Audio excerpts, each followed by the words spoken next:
Bueno, buenos días. El tema que vamos a un poquito a desarrollar hoy va a ser acerca de los aspectos que nosotros debemos tener en cuenta a la hora de realizarle una anamnesis al adolescente.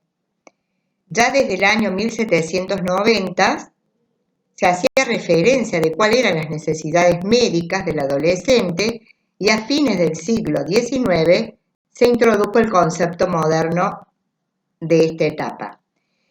Además, debemos recordar que ya no se debe hablar de adolescente saludable y ser reemplazado por un joven en riesgo. ¿Por qué? En Latinoamérica sabemos que siguen siendo víctimas de enfermedades infecciosas, más expuestos al alcohol, al tabaco y a otro tipo de drogas, y de esta manera se experimentan nuevas formas de morbilidades como la violencia, comportamiento autodestructivo, adicciones y discapacidades múltiples como consecuencia de el consumo, por ejemplo, de alcohol u otras drogas.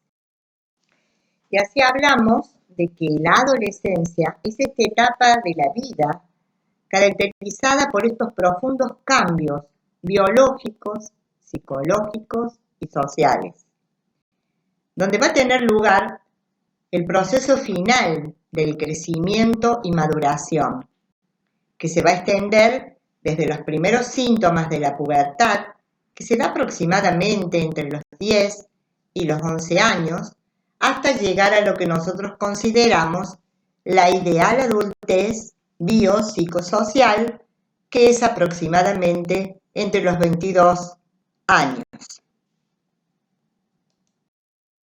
Perfecto. ¿Cuándo consideramos nosotros adulto a una persona? Cuando ese individuo completó su desarrollo genital y hormonal, cuando logra independizarse psicológicamente de sus mayores, cuando puede autoabastecerse económicamente y cuando ha logrado concretar una actividad o profesión definida. Bien, las etapas de la adolescencia, estas etapas de adaptación psicosocial, de identidad definitiva y adecuada integración con el medio, tenemos la adolescencia temprana, que se da entre los 12 a 14 años, caracterizada básicamente por los grandes cambios corporales, empiezan a desarrollar una determinada actitud sexual, tendencia a formar grupos o pandillas. Esos cambios corporales y fisiológicos lo preocupan y lo asustan al adolescente. Se sienten poco atractivos. Y a su vez, los padres tienen la sensación que no son tan valiosos como se pensaba. La adolescencia media vive un clima de exaltación, con periodos de euforia, periodos de triunfo, que se alternan con episodios de inseguridad y de sentimientos de inferioridad. Se sumergen básicamente en ensueños, sus preocupaciones más son intelectuales, planean reorganizar el mundo, pero a su vez tienen la sensación que nadie puede entenderme, yo no soy muy complicado. Además, se va generando un mayor apartamiento, ¿no es cierto?, progresivo de su vínculo con los padres. Y la adolescencia tardía se caracteriza por la autoafirmación, en donde paulatinamente se independizan en términos francos, no solo de la familia, sino también del grupo. Se desmembra acá el grupo y es reemplazado por la formación de parejas. A su vez, en cuanto viven 3 duelos, que está dentro del desarrollo psicológico normal. Un duelo por su cuerpo infantil perdido, un duelo por el rol y la identidad familiar y un duelo por los padres de la infancia. Bien, el objetivo principal de la atención integral del joven es hacer un correcto control de la salud, que lo aconsejable es en el estadio de Turner de 1 a 4, es cada 3 a 6 meses, hacer promoción e incorporar conductas y actitudes que le sean favorables, el confeccionar las historias clínicas que sean normatizadas y tratar de detectar, ¿no es cierto?, patologías ya sea de bajo y de alto riesgo, que puedan prevenir la aparición tardía de enfermedades más graves en el adulto. Y que exista una fluida canalización de la interconsulta y a la hora de ser derivados. Bueno, un poquito vamos a hablar acerca de cuanto al encuadre de la consulta, es decir, la recepción debe ser una sala de espera desprovista de decoración infantil. Los horarios deben ser respetados, adecuándolos a sus actividades escolares o recreativas. No existe en cuanto al tiempo de la consulta, no hay un tiempo fijo ni predeterminado.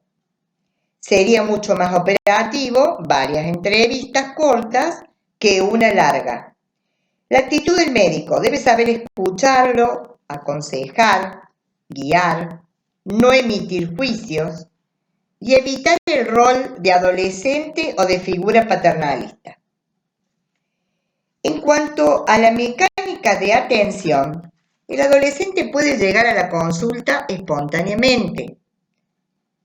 Implica, de esta manera, el buen vínculo médico-paciente o que tenga un buen grado de independencia.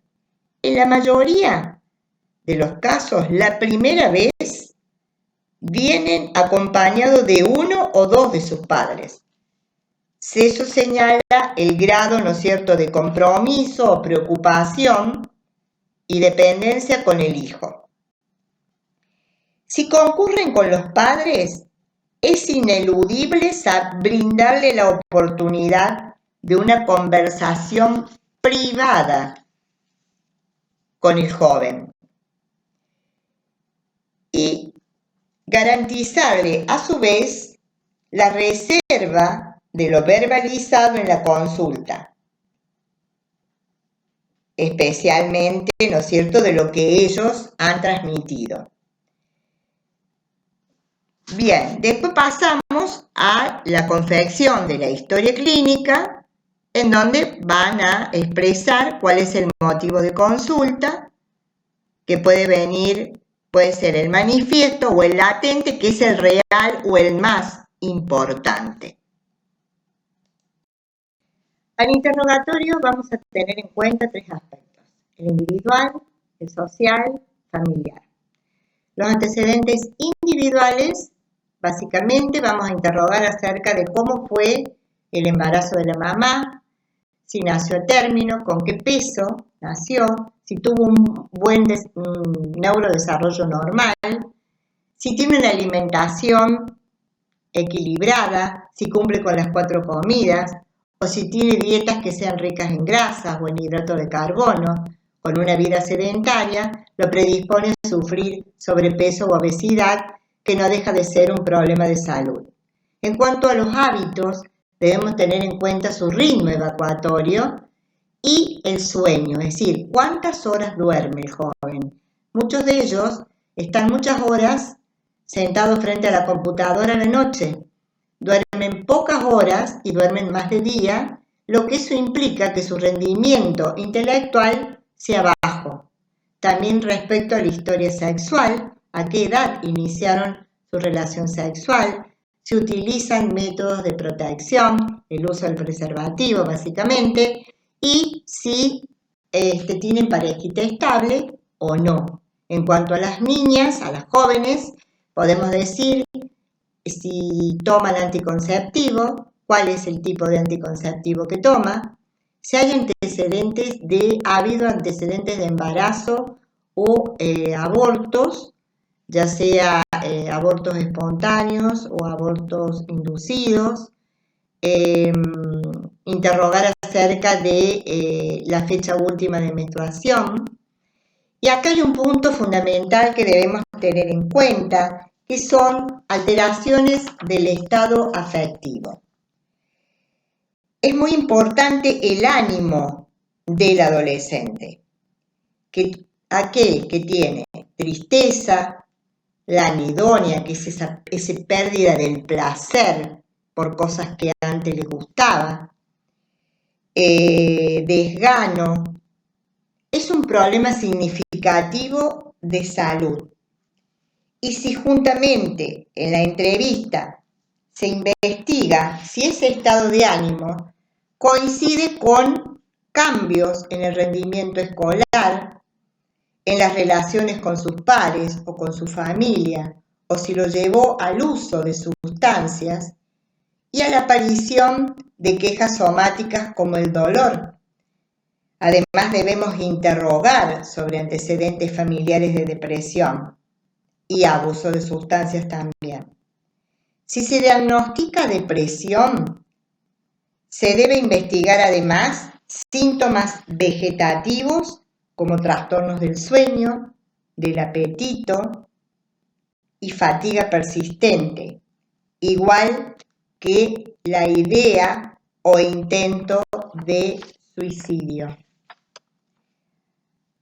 Cuando interrogamos abuso de sustancias, investigamos qué tipo de psicofármaco ha tomado, el alcohol, qué tipo de bebidas alcohólicas, qué cantidad, cuál es la modalidad individual o grupal, al igual si es consumidor de marihuana o cocaína, o en algún momento si inhaló fana. Con respecto a la aparición de las quejas somáticas, que son muy frecuentes, que en un alto porcentaje no tienen causa orgánica demostrable. Eso es, la aparición refleja una situación de estrés o un conflicto psicológico, más frecuente hay veces en la mujer. Bueno, con respecto a los aspectos familiares, debemos interrogar acerca de la salud de los padres, no únicamente de los padres, sino también de los hermanos. ¿Qué tipo de enfermedades padecen o han padecido? En cuanto a las relaciones interpersonales con la familia, hay familias disfuncionales. Estas familias disfuncionales tenemos la familia psicosomática, en donde el dolor es utilizado como medio de comunicación. Son familias en donde existe una sobreprotección y una rigidez, y el adolescente tiene una limitación en su autonomía y en su competencia para asumir responsabilidades, y va a responder frente a un conflicto con dolor u otro síntoma. Si debemos pensar, si exagera, ¿no es cierto?, un síntoma, debemos pensar en maltrato emocional o en depresión materna. Y el síndrome del joven vulnerable es aquella familia en donde les ha tocado sobrellevar una enfermedad grave o el fallecimiento de alguno de los papás, lo que hace de que el joven ante el mínimo síntoma lo exagera y lo lleva a hacer múltiples consultas porque ha quedado esa sensación, ¿no es cierto?, por lo que les tocó sobrellevar en esa familia. También son muy importantes las condiciones habitacionales. Si vive con la familia de origen o vive o ampliada, es decir, a veces los papás están separados y les toca compartir con hermanos de la pareja del papá o de la mamá. ¿Cómo son esas relaciones? ¿Cómo es la convivencia en esa familia ampliada? cómo es la característica de la vivienda, si es precaria, si hay hacinamiento, si hay servicios de agua potable o si las instalaciones son normales. Bien, ahora vamos a ver en cuanto al aspecto social. En el control de salud vamos a interrogar acerca de lo que es el rendimiento escolar, cuál es su grado de satisfacción respecto a la escuela, curriculares, con los docentes, si se adaptó el pasaje del primario al secundario, si presentó alguna dificultad con alguna materia específica. También debemos investigar otros aspectos, como los trastornos por déficit de atención e hiperactividad, que representa un grupo de conductas que incluyen una atención breve, impulsividad e hiperactividad. Esta tríada se observa más en niños, ya que la hiperactividad puede llegar a mejorar en el adolescente. Es frecuente más la asociación con trastornos por fallos académicos, dificultad en la relación con los pares o que tenga una baja autoestima. Otros serían también trastornos del aprendizaje que se expresarían con dificultades en el desarrollo, en la integración y en la demostración de las aptitudes, ya sean verbales y no verbales, pero pueden tener un origen multicausal. Puede haber factores neurológicos, psicológicos, familiares, socioeconómicos o que estén relacionados también a la institución y a la currícula escolar.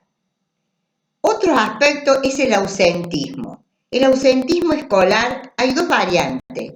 Tenemos el con consentimiento de los padres y el que no es con consentimiento de los padres. El que es sin consentimiento de los padres es el que vulgarmente le llaman chupina, rabona o rata. Hay otras razones que pueden llegar a provocar el ausentismo, como es la depresión, algunos estados de psicosis o miedo a ser agredido física o mentalmente por sus pares. Siempre debemos, ante esta situación, debemos analizar cuál es la circunstancia que lo está produciendo, ya que puede ser un indicador de un malestar más profundo en el adolescente o su familia.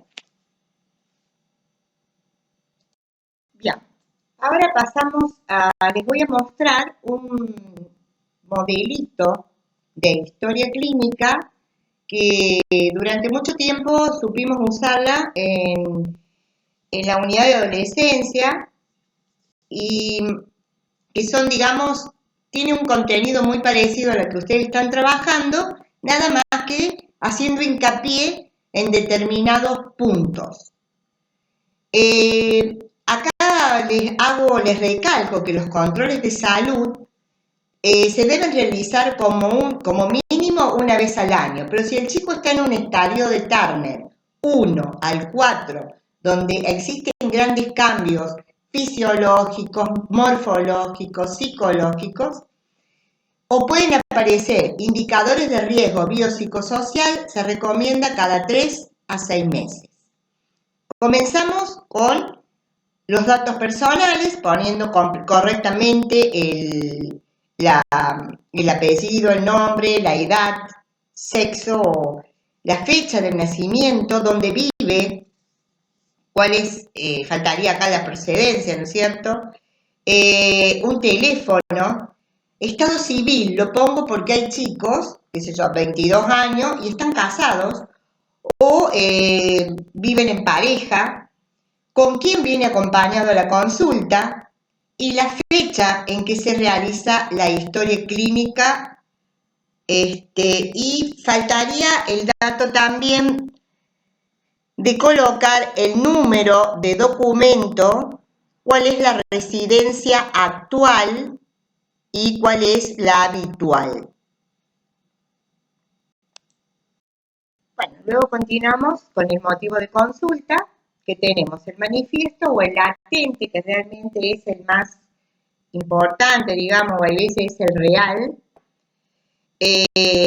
Un ejemplo, por ejemplo, puede ser el chico que es llevado por sus padres porque les preocupa que no hay un buen rendimiento escolar y en realidad la preocupación mayor es porque su hijo no está creciendo a la par de sus compañeros. Como un ejemplo, ese sería el latente. Pero lo que manifiestan es la dificultad escolar. Entre los motivos de consulta más frecuentes, en donde el alto porcentaje, yo diría un 95%, son sin causa orgánica demostrable, es que se presente el dolor abdominal, son las cefaleas y el dolor torácico. Después pasamos a desarrollar el antecedente de enfermedad actual, como ustedes ya lo saben, de acuerdo a lo que expresan en el primer momento de la consulta, y vamos a tener presente los siguientes antecedentes personales fisiológicos puntualmente.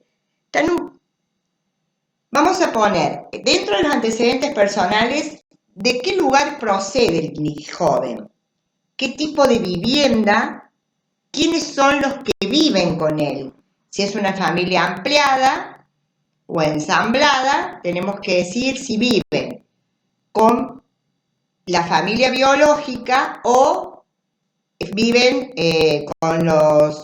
o les toca convivir con hermanos o con familiares de parte de la nueva pareja de la mamá o del papá. ¿Qué tipo de animales hay en la casa? En cuanto vamos a preguntar cómo fue el embarazo de la mamá, si nació de parto normal, cuánto pesó al nacer, cómo fue su neurodesarrollo, básicamente a qué edad empezó a deambular, o sea, a caminar, y la locuela, a pronunciar las primeras palabras. Si tuvo un crecimiento, normalmente los niños siempre se le va controlando el peso y la talla, se lo va percentilando para ver si tienen una buena velocidad o un buen desarrollo en donde ahí se relaciona peso y talla. La historia escolar, ¿qué grado o curso está realizando? ¿Cómo es el rendimiento de ese chico? ¿Es bueno? ¿Es muy bueno? ¿Es malo? ¿Qué dificultad mayor presenta? ¿Es más que todo con alguna materia o no hay una buena relación con los pares o con los docentes? En cuanto a los antecedentes psicológicos, debemos interrogar si él ya ha tenido o tiene algunos aspectos que nos hace pensar de que puede tener algún trastorno de tipo depresivo o no, y si ha estado en tratamiento previamente, si tiene las vacunas completas. En el caso de las jóvenes, ¿a qué edad tuvo su primera menstruación? Los ciclos menstruales, si son regulares o no. La fecha última de menstruación, si inició la relación sexual, a qué edad y si está tomando anticonceptivos. Después pasamos a valorar, o sea, también la menarca, así como la menarca, determinamos la pubarca y la telarca, que esos son, lo vamos a determinar a través de la escalita de Turner, que es una escala de maduración sexual que se basa en el desarrollo de los caracteres sexuales secundarios. Con respecto a los hábitos tóxicos, como habíamos dicho ya anteriormente, si consume tabaco, alcohol, drogas, qué tipo de drogas, en todos estos casos debemos saber con qué frecuencia, qué cantidad fuma, desde qué edad, lo mismo que con el alcohol, qué tipo de bebidas y qué tipo de drogas.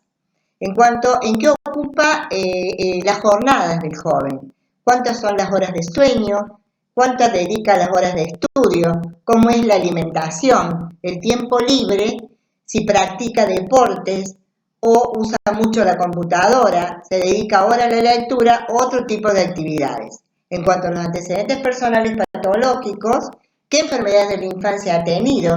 Si ha tenido traumatismo importante, cirugías y si hay antecedentes de enfermedad de transmisión sexual u otras. En cuanto a lo heredofamiliar, vamos a interrogar padres, abuelos, tíos, hermanos, pareja, si tiene una pareja, y en cada uno de estos ítems se debe incluir la edad, el estado civil, la escolaridad, el trabajo, el tipo de relación y enfermedades. Bueno, lo primero que debemos hacer al examen físico es pesarlo, medirlo y hacemos la relación peso-talla, determinar en qué estadio de Turner está, el grado de las mamas, del vello pubiano, el desarrollo de los genitales, el estado de piel, de fanera, el celular subcutáneo, la agudeza visual. En el cuello examinamos tiroides y si hay presencia de adenopatías y más importantemente el aparato cardiovascular, determinamos el pulso, la tensión y si hay presencia de soplo, al igual que en el aparato osteomioarticular, ver si hay antecedentes de escoliosis o algún otro tipo de alteraciones a nivel de las extremidades. Bien, tenemos en cuanto a los distintos estadios de Turner, en cuanto al desarrollo de las mamas, tenemos el tipo 1, que es la mama infantil. En el tipo 2, es pequeño el volumen de tejido mamario, aparece el botón mamario. En la 3 aumenta un poquito más el volumen. En el estadio tipo 4, el pezón tiene un contorno que se separa de la mama. Y ya en el estadio tipo 5, que es la mama del adulto, en donde el pezón y la mama tienen la misma forma. Ahora pasamos a ver en cuanto al vello púbico, tanto masculino como femenino. En el estadio 1 es sin vello. En el estadio 2 hay una pequeña cantidad de vellos que son largos, aterciopelados, ligeramente pigmentados en la base del pene, escroto y en los labios mayores de la mujer. En el estadio 3, el vello se torna más grueso y rizado y comienza a extenderse lateralmente. Y en el estadio 4, la característica del vello es similar al de los adultos, se encuentra a través del pubis, pero no alcanza los muslos.